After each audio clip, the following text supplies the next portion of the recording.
आज मैं आपको एक छोटी सी कहानी सुनाता हूँ, लेकिन आई होप कि इस कहानी को आप एंड तक जरूर सुनना, क्योंकि कहते हैं ना, इंसान के सच्चा बनने में भी एक बात ही होती है और इंसान के बिगड़ने में भी एक बात ही होती है। बस डिपेंड करता है कि वो बातों को किस तरह से लेता है। हालांकि ये कहानी आप पहले भी सुने होंगे, लेकिन ज़रूरी ये नहीं है। ज़रूरी ये है कि इस कहानी को सुनने से ज़्यादा आप इसे समझने की कोशिश करना, क्योंकि हम जो देखते हैं, जो सुनते हैं, ज़रूरी वो नहीं होता। ज़रूरी होता है कि हम उन चीज़ों को कितना समझते हैं, इसीलिए समझना बहुत ज़रूरी है।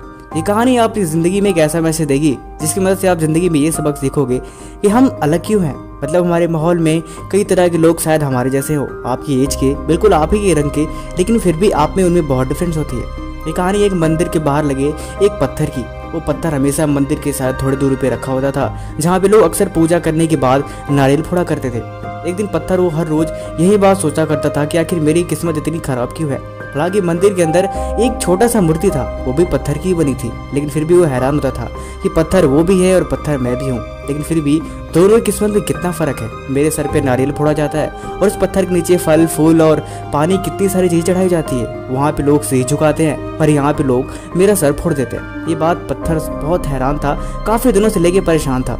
उसने एक दिन पूछा कि भाई आखिर ऐसा क्यों होता है। मंदिर का पत्थर बोला, तुझे याद है जिस जंगल में हम लोग रहते थे, वहाँ पे एक दिन एक वो आया था जो मूर्तिकार होते हैं और जो मूर्ति बनाते हैं। उसने हम दोनों को उठाया, लेकिन जब वो अपने घर ले गया तो हम उसके पास दो पत्थर थे। उसने तेरे ऊपर एक हथौड़ी से वार किया, लेकिन तू दो टुकड़ा हो गया और तुझे कोई शेप देने के आकार का तू बना ही नहीं, इसीलिए उसने तुझे साइड में रख दिया। लेकिन जब उसने मेरे ऊपर हथौड़े से वार किया तो मैं चुपचाप उसे बर्दाश्त कर गया और बर्दाश्त करता गया। आखिर में उसने मेरे ऊपर हथौड़े मार मार के मुझे एक ऐसा शेप दे दिया जो शायद एक भगवान का रूप है, और इसी की वजह से लोग आज मेरी पूजा करते हैं। लेकिन तू उसकी मार बर्दाश्त नहीं कर सका, जिसकी वजह ये है कि तो आज भी तेरे ऊपर सर के नारियल फोड़े जाते हैं और तुम्हारी ज़िंदगी ऐसे ही गुजर जाएगी। ज़िंदगी भी कुछ इसी तरह से है। कभी कभी हम इतने हालात में फंस जाते हैं कि हमें लगता है कितनी सारी मुश्किलें, इतनी सारी रुकावटें, आखिर भगवान हमसे चाहते क्या है। लेकिन कहते हैं ना, जो असल में मजबूरियों को या फिर अपनी ज़िंदगी में कमज़ोरियों के साथ लड़ता है, जो हर सिचुएशन में एक बराबर रूप से अपने आप में एक संघर्ष में और अपने सपने के प्रति हमेशा काम करते रहता है, एक न एक दिन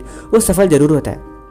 इसलिए आप परेशान हो जाओ, आपके पास चीज़ें नहीं है, आपके पास फैसिलिटीज़ नहीं है, आपके पास सुविधाएं नहीं है, ये चीज़ें कभी मैटर करती नहीं है। ज़िंदगी में सफलता हासिल करने के लिए सिर्फ एक चीज़ जरूरी है, वो है मेहनत। किस्मत की बात अलग है, किस्मत से लोग सफल होते हैं, लेकिन उससे भी ज़्यादा ज़रूरी ये है कि आपको, क्योंकि जो मेहनत करते हो कभी किस्मत के भरोसे नहीं बढ़ते। इसीलिए हमें कभी भी अपनी सिचुएशन पे, अपने हालात पे कभी कोसना नहीं चाहिए। हमें हर हाल में मेहनत करनी चाहिए कि हमें ज़िंदगी में किस तरह से हम सफलता को पा सकते हैं, चाहे वो कितनी भी बड़ी मुश्किलें क्यों ना हो। क्योंकि आज मुश्किल झेलोगे तो कल आप खुशियों के साथ साथ एक ऊंचाई पे पहुंचोगे, ये बात तो तय है। लेकिन अगर आप अभी टूट गए उस पत्थर की तरह, तो पूरी ज़िंदगी आपकी बर्बाद होनी है, ये बात भी तय है। इसीलिए आप अभी क्या कर रहे हो, आपकी सिचुएशन कैसी है, ये बात मुझसे बेहतर आप खुद जानते हो। वैसे ये वीडियो कैसी लगी आप हमें कमेंट बॉक्स में जरूर लिखना। और साथ ही साथ हम जानते हैं और आप भी ये बात जानते हो कि हमारे चैनल की लगभग सारी वीडियो आपको ज़िंदगी में कुछ बेहतर सिखाने के लिए हमेशा इंस्पायर करती हैं। इसीलिए आप जाके और कहानियों के लिए हमारी प्लेलिस्ट देख सकते हो। बाकी थैंक यू सो मच।